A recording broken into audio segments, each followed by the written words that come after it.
Vamos a conversar con Raúl Sor en su análisis internacional para traer a tiempo presente lo que ha ocurrido y lo que está ocurriendo en esa situación que no es una guerra convencional, pero es lo más parecido a una guerra destructiva tremenda en Israel y en Gaza. Bueno, hemos hablado de diversas cosas que han pasado aquí y allá, acuerdos para liberar a prisioneros, situaciones que han ocurrido, y se llega a un momento en que hay que plantear, a ver, ¿hay algún avance respecto de lo que había hasta hace pocas semanas? ¿O las cosas siguen tan crispadas y eventualmente pueden una vez más agitarse? Raúl nos cuenta eso. ¿Cómo estás, Raúl? Hola, Fernando. Desgraciadamente las cosas están peor que nunca. Peor porque Israel está presionada por Estados Unidos para acotar los plazos. En algún momento el gobierno israelí habló de una campaña que podría durar un año y después lo redujeron a meses, pero por lo que se ha sabido, Estados Unidos le está señalando que en realidad Israel solo tiene semanas. Y esto era algo absolutamente previsible, que una vez que comenzara el conflicto, Israel iba a correr contra el tiempo. Le ha pasado en campañas anteriores y esta no es la excepción. Y a medida que van surgiendo imágenes como las que tenemos en pantalla, el sufrimiento de millares de decenas de millares de personas, es decir, casi hay 2 millones de desplazados, prácticamente la totalidad de la población de la Franja de Gaza, con los niños entre los que más sufren y entre los cuales se registran bajas descomunales. Esto inevitablemente iba a concluir en una presión creciente sobre Israel para que termine, le ponga un plazo a su operación y que la termine cuanto antes posible. Y quizás los más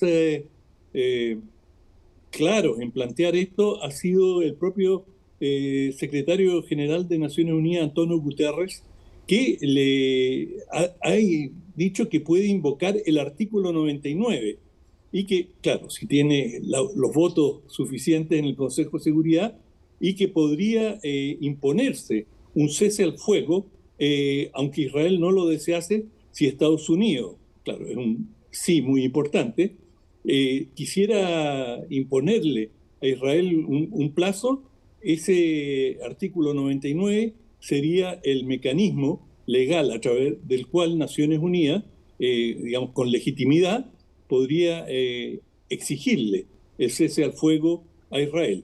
Y esa es una carta que Estados Unidos, por el momento, no ha dicho que va a utilizar, pero, claro, la tiene bajo la manga, porque hay un límite a lo que, digamos, especialmente en un año electoral, estas imágenes, esta situación que ha suscitado gran solidaridad con el sufrimiento de los habitantes de Gaza y que, así como van las cosas, podría muy bien extenderse a Cisjordania, donde también se observa una cantidad importante de muertes.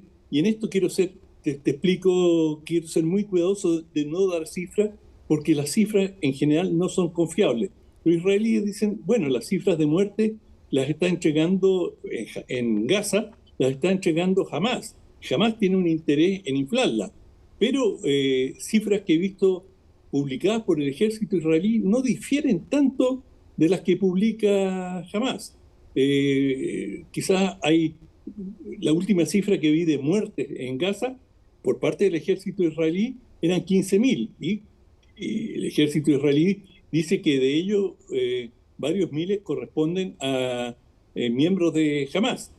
Pero si consideras que Hamás se estimaba antes del conflicto que tenía unos 20.000 miembros, todavía tiene una reserva muy importante y cuanto más tiempo pasa, se genera un conflicto de intereses cada vez mayor, en el sentido que Israel quiere terminarlo lo antes posible porque está bajo presión creciente y lo que debe hacer, lo que quiere hacer Hamás es prolongarlo mientras pueda y el máximo de tiempo posible, porque cada día que pasa se le hace más cuesta arriba a Israel, no que se le hace cuesta abajo a Hamás, pero digamos, si mañana terminara el conflicto, no tengo dudas que centenares o miles de combatientes de Hamás saldrían a la superficie de los túneles y declararían que triunfaron, porque el mero hecho de que no los exterminaran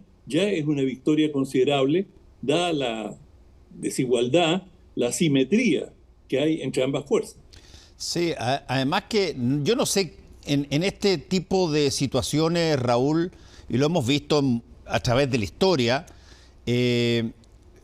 bueno, ¿qué tan verdaderas son algunas cosas que se dicen al respecto? Acuérdate tú que habían, no sé si fue el mismo Netanyahu o el ministro de Guerra de Israel, que dijo que esta era la solución definitiva del problema, que no se iba a terminar sin una solución definitiva. Y por parte de Hamás también han planteado que esto también tiene carácter de resolver la cosa de una sola vez. Entonces, tú entiendes que estamos hablando de una situación donde los bandos son tan absolutamente opuestos en prácticamente todo, que la única explicación para frases como vendrá una solución definitiva es que uno de los dos se termina o se rinde. Sí, bueno, la posibilidad de que jamás se rinda yo creo que es remota. Ellos han demostrado a lo largo del tiempo una vocación de sacrificio, de autoinmolación, que los va a llevar presumiblemente a luchar hasta la última bala o hasta las últimas consecuencias. Pero hay también una situación de desestabilización creciente en el mundo árabe. Hay muchos, digamos, es llamativo que el conjunto de o la mayoría de los gobiernos árabes han solidarizado de palabra y muy tímidamente con la Franja de Gaza o con los palestinos. Si tú lo comparas con guerras anteriores como el 67 o el 73, en que, por ejemplo, en el 73 propusieron un boicot a las ventas de petróleo a Occidente y fue que generaron un movimiento muy efectivo y con mucho impacto de solidaridad con los palestinos. Sin embargo, en esta oportunidad ha sido muy tímida la respuesta y quizás lo más importante, por lo menos, o más impactante debería decir, ha sido la cohetería de los hutis. Los hutis son un movimiento rebelde que ha ganado una guerra civil en Yemen y que, digamos, Arabia Saudita intervino para derrotar a los hutis y ese es el nombre del grupo insurgente y no lo logró y ellos se dotaron de una capacidad coheteril importante y en las últimas semanas han estado lanzando cohetes contra buques mercantes que ellos sospechan son de origen israelí y también han lanzado una serie de cohetes contra buques estadounidenses y en represalia Estados Unidos ha realizado una serie de bombardeos a lo que considera fuerzas aliadas de Irán en Irak y en Siria. Por lo tanto, Estados Unidos tiene un interés directo en que esto no se eternice, que no sea una situación permanente, porque tarde o temprano van a haber estallidos en la calle árabe, cosa que no se ha visto de manera importante. Se han visto casi más manifestaciones en Occidente, en Londres, en París, en solidaridad con los palestinos, más que en el mundo árabe. Aunque han habido manifestaciones, no han tenido la amplitud que cabría esperar dada la gravedad del conflicto que se está viviendo. Bueno, desgraciadamente no podemos decir o informar de ninguna materia que de alguna forma implique generar algún camino distinto al que hasta ahora se está recorriendo, de que es básicamente la guerra. Exacto. Y digamos, el conflicto, así como está, va a continuar, pero las imágenes que recibimos desde Gaza son absolutamente desoladoras. Es decir, allí se ha sometido a una población de 2.300.000 personas, de las cuales, si las presunciones de Israel son correctas, 20.000 son combatientes y deben tener algunos miles más de simpatizantes, pero igual son familias enteras que son desplazadas de sus hogares de un lugar a otro y donde no hay condiciones humanitarias para recibirlo. Están durmiendo muchos de ellos a la intemperie. Hemos visto que falta el agua, no hay comida, hay colas interminables en los centros de distribución de Naciones Unidas y hay zonas de Gaza, de la franja, que aunque es pequeña, donde la ayuda no llega porque la actividad militar lo impide. Bueno, tendremos que seguir tomando nota día a día hasta ver si es que de repente hay alguna novedad que no sea la seguidilla de acciones de unos y otros en esta ya guerra no declarada, digamos, quizás en términos clásicos, pero que para todos los efectos prácticos hemos visto la destrucción de la ciudad y de las Gaza y las muertes de las personas de bando y bando. Eh, bueno, está pasando y en algún momento dado esperamos, Raúl, que tus informaciones traigan, no sé, alguna genialidad que impida que esto termine en una catástrofe, ¿no? Ya lo es, Fernando. Desgraciadamente ya es una Sí, ya lo es, catástrofe. pero sí. Solo que estoy pensando en que, desgraciadamente, puede ser peor. Así es. Gracias, Raúl. El libro. Listo. El libro, exactamente. Nacimiento. La foto corresponde en la cobertura del libro. Es un libro de Felipe Reyes y Nacimiento. Esto para, no necesariamente la tercera edad, pero para los mayores de nuestra Gracias. audiencia, fue un personaje muy importante a lo largo de todo el siglo XX. Es un inmigrante portugués, que provino de Portugal, eh, se radicó primero en Concepción y finalmente acá en Santiago comenzó una editorial.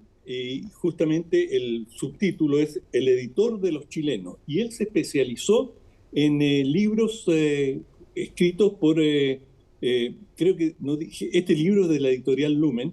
Él se especializó en una serie de autores criollos, entre los que estaba Pablo Neruda, estaba una serie de escritoras, de hecho, se me va el nombre en este momento, pero su, su editorial tuvo un impacto enorme, pero realmente trascendental en las letras chilenas, y esto lo acompañó con una librería que la primera estuvo ubicada en la calle San Antonio, en la segunda cuadra, y que era un lugar obligado para todos los amantes de los libros, una librería, como dicen ahora muchas veces, muy bien estoqueada, es decir, que tenía una variedad muy amplia de libros. Y bueno, tiene en este libro, Felipe Reyes recorre una serie de autores que tuvieron, digamos, una relación bastante cercana con el señor Nacimiento, y entre ellos, bueno, uno de los grandes éxitos y que marcó la historia de la literatura chilena y que lo publicó la editorial Nacimiento, fue Hijo del Ladrón, y que tuvo allí su primera edición y que no ganó el premio, uno de los premios, porque el que lo obtuvo finalmente dijo, no, no, no, este no fue el libro que se presentó, y hubo toda una trifulca, pero el hecho es que, por darte un ejemplo de uno de los libros más trascendentales en nuestra literatura, fue publicado justamente por Nacimiento, y acá te podría dar una lista interminable de libros que tuvieron mucho impacto. José Miguel Varas, por ejemplo, fue otro de los escritores que publicó allí, y él le ayuda o le da entrevista a Felipe Reyes, y él toma mucho de las anécdotas de lo que cuenta Varas, entre muchos otros autores. Es un libro, Fernando, muy interesante. A los que les interesa la literatura chilena, está bien investigado, tiene mucho detalle y sobre todo está muy bien contextualizado. Es decir, qué escritor, en qué momento, por ejemplo, qué pasó en la década de los 30. Mira, los efectos, bueno, fue como un poco la pandemia. La gran crisis económica de los años 30, según señala Felipe Reyes, ¿qué impacto tuvo? Fue absolutamente beneficiosa para los escritores. ¿Por qué? Porque no se importaban libros, que hasta ese entonces la mayoría se consumían pocos libros en Chile, y la gente prefería a los escritores extranjeros consagrados. Como paró la importación de libros por la crisis, se le dio mucho más espacio a los autores criollos, y eso fue un momento de auge para la editorial Nacimiento. Y así como esa está llena de anécdotas y de historias, Sí. que yo las encuentro fascinantes y que hurgan muy a fondo en lo que son las letras chilenas.